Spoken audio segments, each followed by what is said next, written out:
O kas organizavo savanorius jūsų rajone? Patys ėjo, kas norėjo, nieks neorganizavo, patys ėjo ir... Bet kur jie ėjo, kur jie rinkosi? Jie visi važiavo į Kauną, į Vilnių daugiausiai. Visi į Vilnių važiavo. Kas važiavo traukiniu, kas arkliais.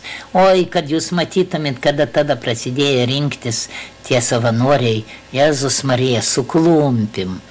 Ant priklumpių šporustus prisidėdavo, kadangi jau jie neva raiteliai nori būti. Dar yra vienas savanoris gyvas, draugelis, to daktaro draugelio brolis pas Adamavičio. To jo, ant 60, kaip ant tos. Nu, ta žinot Adamavičius. Alvudė, ja, dar jis gyvas tas, mes jį vadydavom raiteliu. Kadangi Lietuvoje taip buvo vadydami iš pat pradžios.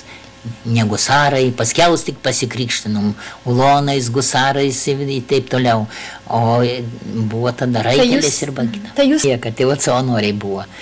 Turėjo daug vokiečių šito karininkai, turėdavo daugiausiai vokiečių uniformas, kadangi sandėliai buvo, tenai tos sandėlius jau lietuviai atplėšė, tai kam tika, kam netika, vieni pasimetė, o paskiau išdalina, kas kaip savanoriai, kurie stoja, kad būtų apsirengę kariškais, tai va taip ir buvo. O jūs pati kada atsiradot Vilniui tada? Sakėte, kad ruošėtės į Vilnių stoti savanorę. Aš į Vilnių nebuvau. Nu, aš tik tai buvau Šiauliuose. To ne Šiauliuose, kaip tam Kaune. Aš pasilikau Kaune.